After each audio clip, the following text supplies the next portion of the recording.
everyone. My name is Konstantin Pavlov. I work for JetBrains, and I'm a little bit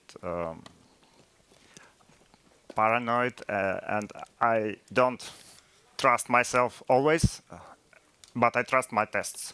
And who is writing tests? All right, a lot of people. Cool. So the software engineering has changed, and we have AI, and we have people writing tests. But now we have also coding agents writing tests. It's good because they make us productive. We can offload a lot of boilerplate tasks to AI agents, but also when coding assistant is writing tests, it might write something wrong. So what can we do about it?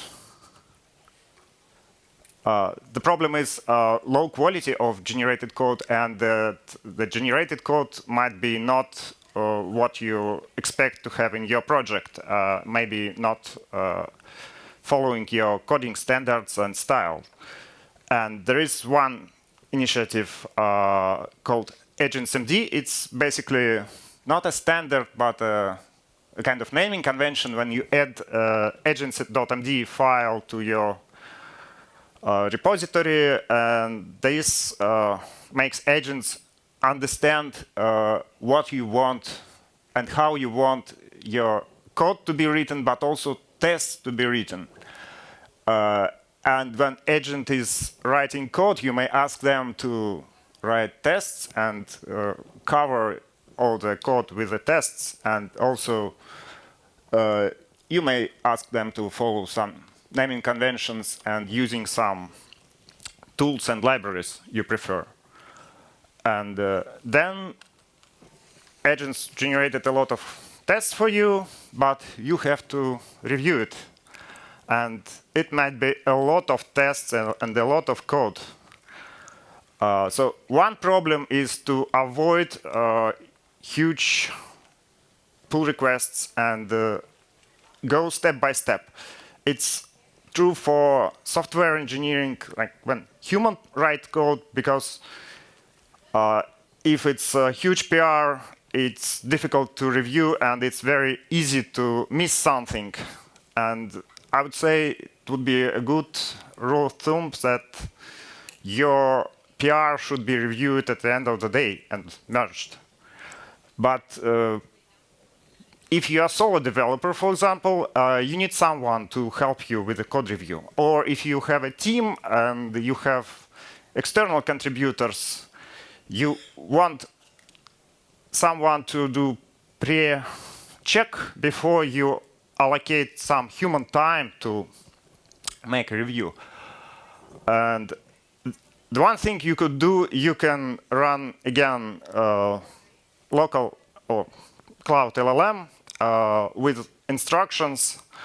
For example, if you have MCP server, for example, in IDEA, you can connect Claude with the MCP provided by IDEA. This MCP will share information about the changes in the code, and with the instructions to LLM, LLM can review the changes. But also, there are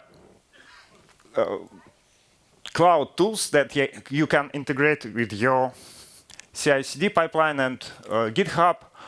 So they will do review for you, and they will actually catch some simple mistakes, like more complex mistakes. And even if you are not an expert in, at some point, you maybe not expert at business domain, they may also help you with identifying the problems. For example, if I try to code the Elvish calendar, I have no idea what it is. I had no idea that. So AI assistant managed to catch these bugs for me. And let's get back to what is the AI-infused system. So someone may think that it's just a client connected to some backend, and backend is connected to language model, but the landscape is a little bit bigger. So we still have to connect to relational, non-relational databases, external APIs, but also we need some security guardrails, moderation. We need RAG and vector databases, document storages. We need monitoring, telemetry, and chat memory. And today we have a bunch of tools on JVM that help to solve these problems. Basically, you don't need to build everything else by hand like it was a year and a half ago. So you may choose Spring AI or LangChain or Babel or Eclipse Arc. And I have recently joined JetBrains and working on Koog. It's another agentic framework. By functionality, it's like similar to a LangGraph, but more. And it's on JVM. And I invite you to join Vadim Brylyantov on later afternoon to learn more about it. But I will be talking more about testing today. But one good thing that Koog provides is Kotlin multi-platform, so you can run your code on mobile devices as well. And we are working on Android local language model integration, so you can run it without internet connection on Android soon. And what kind of testing we have in the age of AI? We have integration testing of our application. So basically, we have microservice, for example. It's connected to databases, language models, but it connects to language models through the API. And API is still an API. And there are some typical problems like latency, error handling, response handling. This doesn't go away, and it becomes even more challenging. Then we have prompt testing when we test how it's a magic. Yeah, we want to give a good prompt for LLM, so it it answers as we expect, and this is a similar area of testing. And then we have to connect it together and test it together. And when we go to integration testing, yeah, we have application. Application maybe have some local storage, maybe not. And then it connects to API. And we should have tests to verify that it works. And yes, LLM is an API. And when we test against LLM, we have following problems. Like the main one is non-deterministic responses. Let me show you an example. So, for example, we have problem, what is 2 plus 2? And if we create an agent and ask what is 2 plus 2, then we might get different answers every time. So I tried like 10 iterations, but immediately I got that 2 plus 2 equals 4, not a digit, but a word. How can we get better? We can try to cover all the conditions, all the possible scenarios. For example, like this. Now, tests are green. But it's OK for simple scenario, but for more complex, it's not OK. Another problem is latency. if latency increases, or for example, LLM has an outage or degradation, then it will shut down your whole pipeline. And your development stops. Or if you have many tests and try them to run in parallel, then you may hit rate limits. And how you simulate edge cases like LLM is not available when it is available, or how you simulate slow responses when they are not slow. These kind of problems is not new for AI era, but with AI, you hit them early on the project life cycle. It's not at the scaling phase, it's just initially. Let me show you how LLM could be slow. Let's calculate the average time of the request. Okay. Right. Yeah, so in average, it's 2 seconds. You may think it's not much, but if you have hundreds and thousands of tests, then you may get this. Your pipeline might be cancelled after waiting for 1.5 an hour, depending on your timeout. So whatever have been done by LLM, it's discarded because you cannot merge this PR, right? You have to start over, and then you have to spend money on the tokens burned with this execution, and then think about how many pull requests you may merge in a day. So at least you need to run all the tests during on a pull request, then you merge it to main branch, and then you rerun the test to check regressions. So you multiply 1.5 hours by 2. So 3 pull requests a day if it's 8 hours. How we can run tests faster? We can split test suite and run tests in parallel. Okay, but we might have a rate limiting problem because we now sending more concurrent requests to LLM. We can avoid duplicating tests.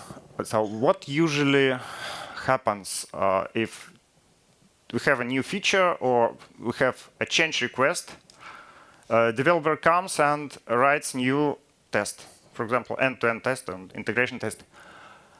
But they might be a similar integration test already. The problem is if it's hundreds of tests, it's difficult to find the exact test that needs to be modified. So maybe it's a good idea to employ LLM also to review existing tests and build a traceability matrix, or at least ask LLM to find the test which can be modified to cover a new feature.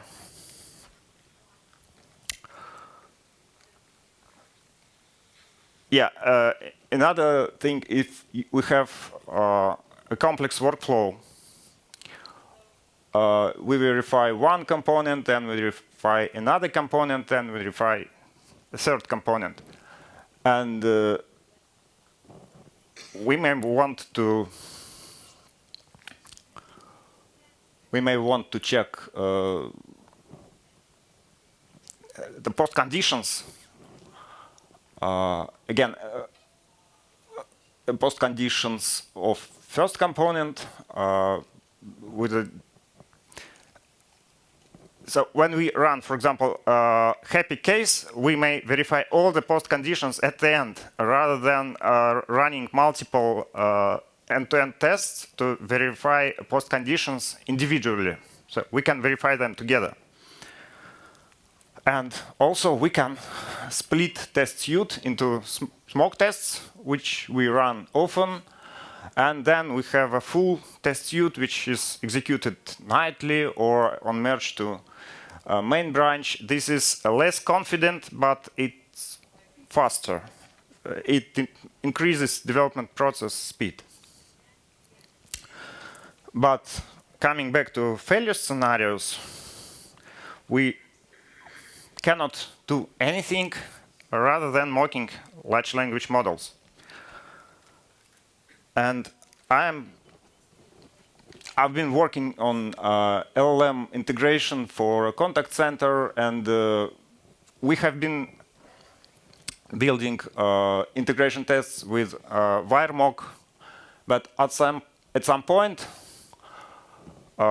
we hit the wall because WireMock doesn't support server-sent events. It doesn't support streaming. You may simulate server-sent events with a payload, like every request individual, and then you can concatenate them. But it's still one response. You get one response from LLM. But if you want to simulate slow responses when chunks comes individually, you need something else. And let me show you how we can test it. First of all, let me show you application we will be working with. So this is like ChatGPT-like UI. And let me publish. If you want, you may clone and have a look, or at least open it.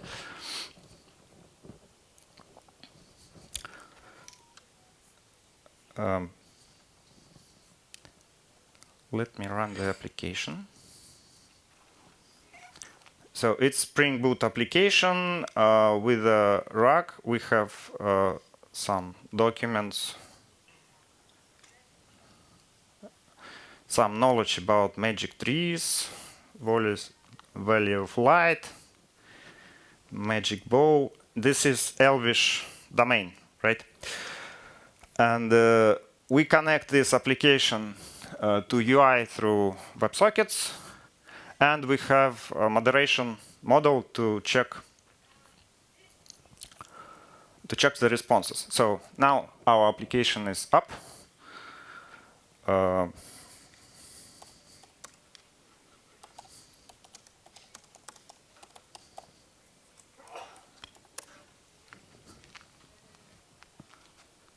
Yeah. This is about LLM makes mistakes. So the first answer was unsuccessful because moderation model detected something. But now let's inspect what kind of tests do we have. We have a positive test scenario. So in this scenario, we simulate our downstreams. We simulate embedding model and say that if input contains this question, then actually mock embedding model should respond with some embedding vector. Then we simulate moderation model. So if input contains something, then it's not flagged. It doesn't contain any violation. And then we simulate completion response and like OpenAI completion response. And now it's like flow of a single element. And if we run this test, we should get something. Yeah, and we get it very quick. In 4 seconds, you have end-to-end scenario covered. If you have a failure scenario, For example, stop. Should finish. Yeah, we want to simulate different errors from downstreams. We can simulate errors from embedding model. Let's run it. And the simulation is here. If we get some input, then respond with this error code. Similarly, we have a test to verify moderation result, failure, and LLM request failure. And if I run all these tests together, just to save time. Yeah, so it's already done. Yep. And the beauty is that I can do it offline.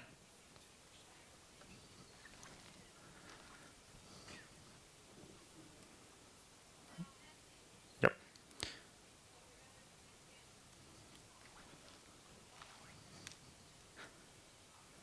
And also I can do all my test suite offline.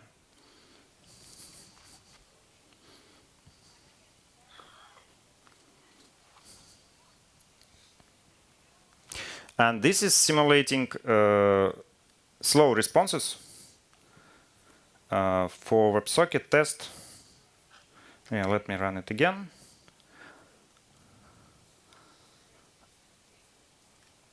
I want to set a delay between every chunk we get back. So we can check that our business logic can handle slow responses and, for example, connection will not be terminated earlier. Because with the LLMs, we should usually increase read timeouts. Right. So the DSL looks like this. And I had to create mokksy because of a missing HTTP streaming feature in WireMock. But also, I wanted to have beautiful DSL to simulate large language models. And one of the application is actually LangChain4j. In LangChain4j, we have connectors, LLM clients, and to test negative behavior, I'm creating this mock model, and then I can simulate that if LLM answers with a specific status code, then LangChain4j responds with the expected exception. Let me run all the tests. So it's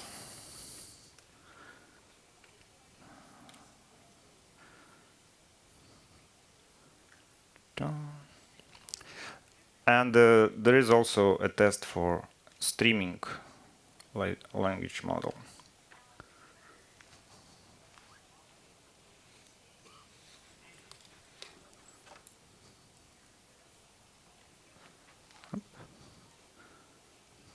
What's wrong? I'm offline. Interesting.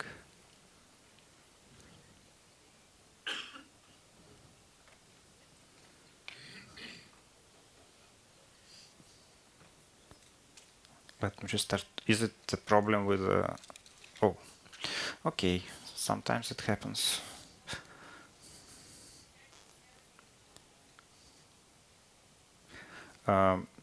Nevertheless,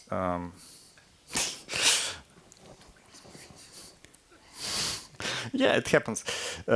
So we checked this, and I showed you how we can mock all the downstreams. And then let's get to prompt testing. So this is more like art. And I want to show one tool called promptfoo. It connects to large language model, which is what you want to check against. And what is under test? It's your prompts. And you can write test scenarios and use another LLM as a judge to evaluate the responses of the LLM under test. This one. And let me show you an example. This is OK. We have folder here with the prompt testing. We have a file with the prompts. For example, like this. We can test 2 prompts, put a delimiter.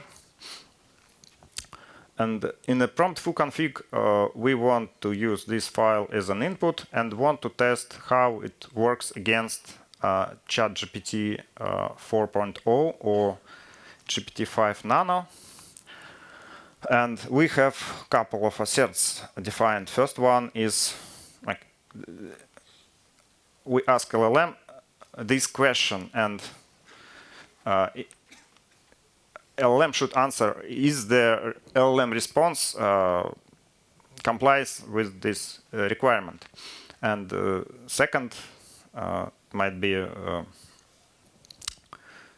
some JavaScript condition. And let me run the tests.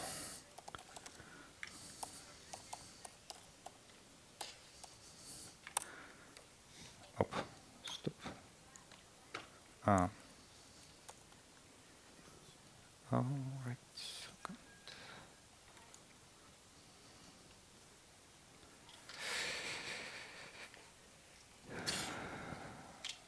Yeah, so basically this.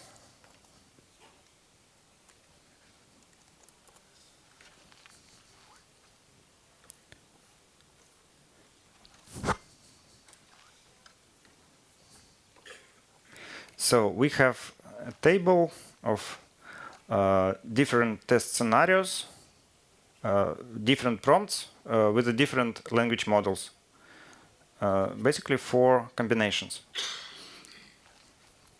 And promptfoo has also a UI. No, I should not stop it, because UI is connecting to the running server.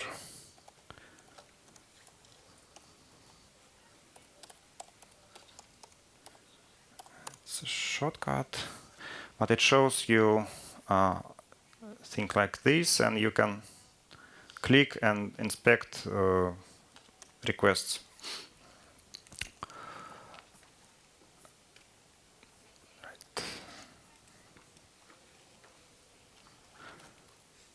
And with the prompt testing, important to keep prompts independent from your application code, because if like a language model is changed, then you don't want to redeploy your application again. So maybe there is another team of researchers who can modify prompts independently from developers and deploy them and also test them. So keep prompts separately. And for end-to-end testing, we can also connect promptfoo with our application, but the system under test will be application, because there is a logic in the application itself how we collect and generate the prompt. And if we will be testing prompts just disconnected from the application, we may be testing something different, not a real system. And let me show you how we can test it, how we can test our application with a promptfoo. So first of all, we need to run application under test. Right? Then we have a test suite. We have promptfoo config, which is using this provider. promptfoo can connect to LLM and can connect to your application. And this HTTP provider says that you connect to this endpoint and you send basically this JSON. And this is a parameter which will be substituted for every request. And now we can run the tests. It will be different command.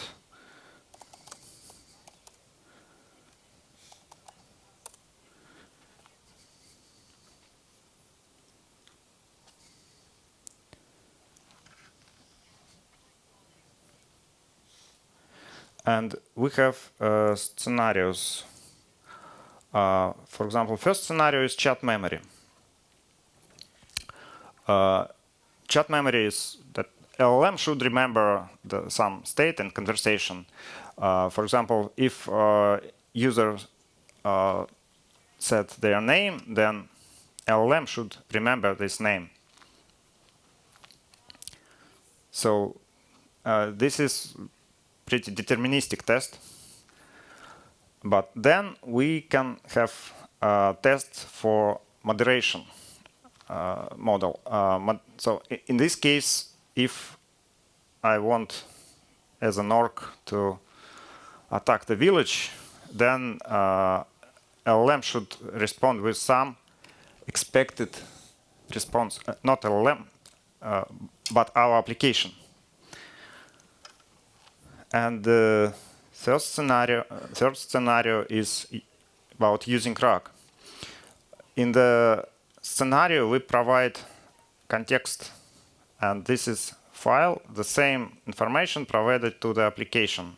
Example, some morning elixir to keep you energized as an elf. And we ask question about the topic in this file. And then we expect that at least a response will contain a reference to the subject, and also context faithfulness should be above some threshold. So, for example, if we increase, and okay, let me show the UI again. UI is open actually. So if I refresh it, no, not open. Okay.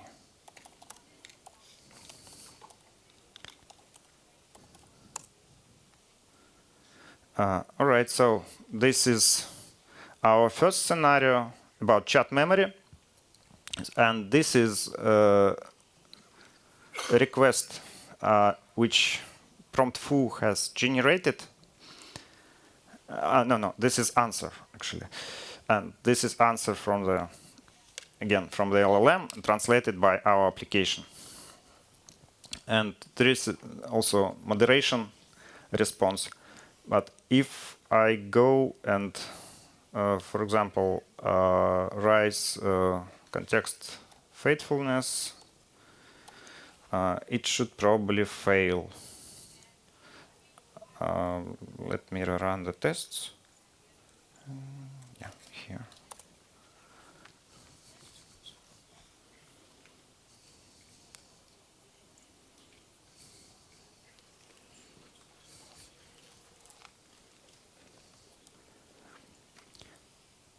So it takes some time, and that's why it's important to keep whatever you can verify without involving LLM. Keep these tests separately and fast, and then use LLM only for complex tests, because also it costs money. Okay, we now have a failure. Yes, faithfulness is below our threshold. All right.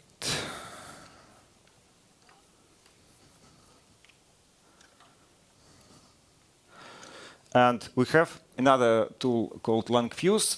LangFuse can be connected to your application. So application basically sending telemetry using open telemetry connector to LangFuse, and then LangFuse can analyze also, like do evaluation, monitoring how your specific prompts goes, if they're good or bad. You can, and if you use LangFuse, you should manage your prompts in the LangFuse, because this will give you this will give you performance of your prompts. But if you want to run tests locally or on CI, LangFuse might be okay. You can export data, but you can also query LangFuse LLM, but LangFuse API. But then you are depending on the LangFuse, and this is not purely local solution.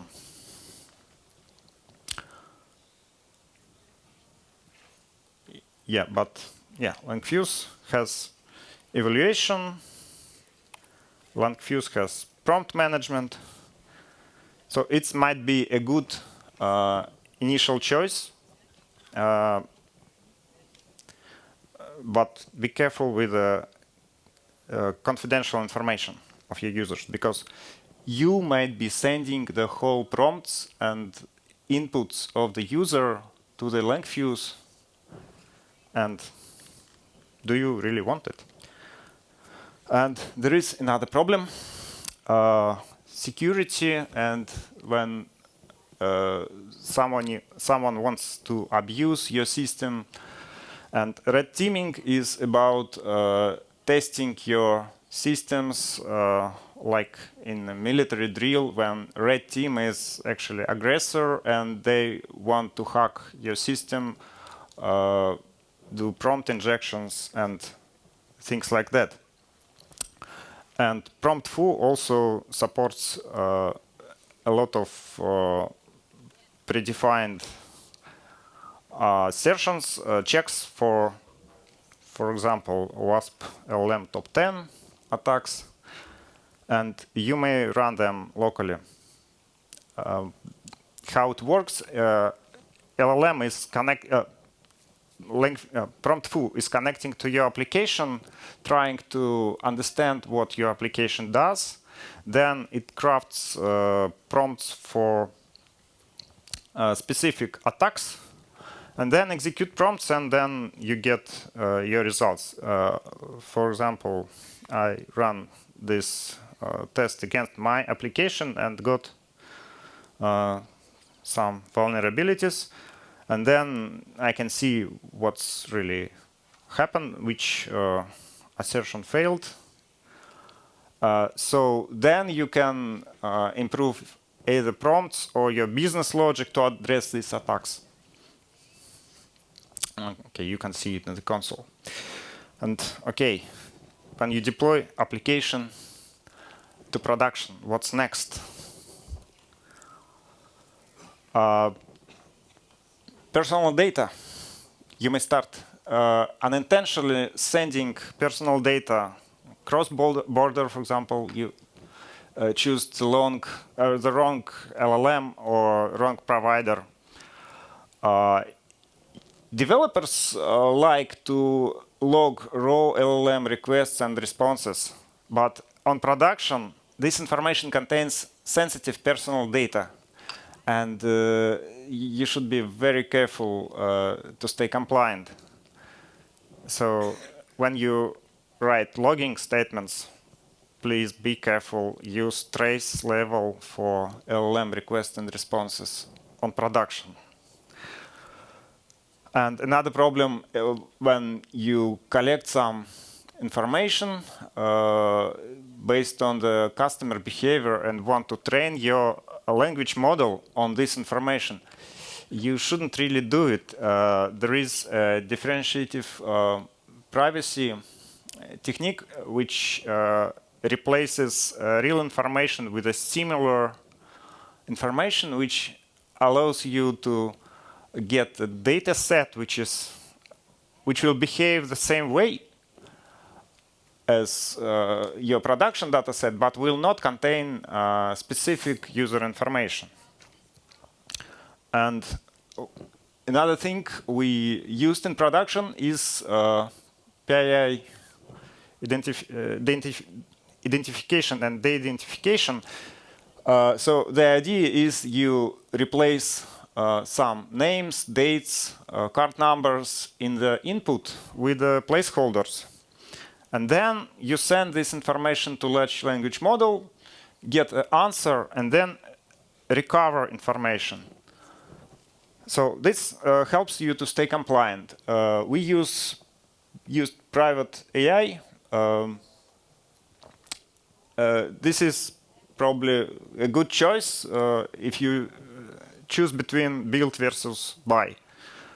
But you might want to build your solution, or it might become a separate product.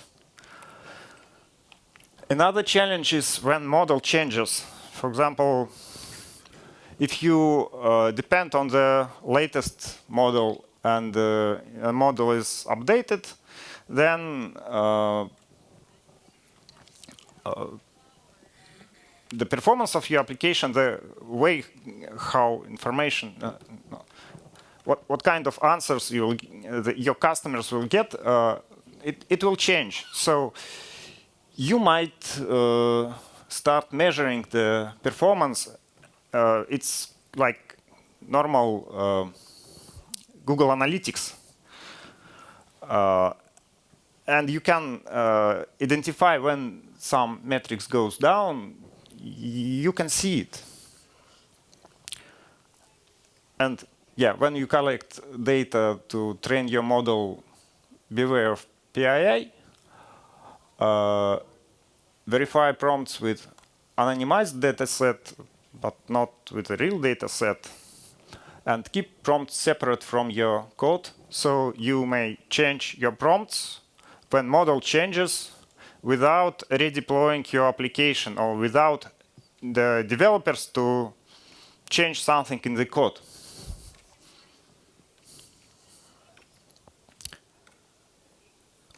Another kind of problems is if users are asking for non-relevant questions. For example, you have a customer shopping assistant and users are asking to write an essay or solve math problems. Someone maybe wants to inject some bad language, and so it will appear in chat, or I don't know. Jailbreaking problems, and you can do better prompt engineering. And modern language models also very good at detecting such violations. You can also put moderation models. So before you are consuming your tokens for processing bad request, you maybe reject this request and save some money and time on not processing bad request. And also, you may run another request to check that the received response is actually answering the initial question or not violating your security requirements. And the bottom line,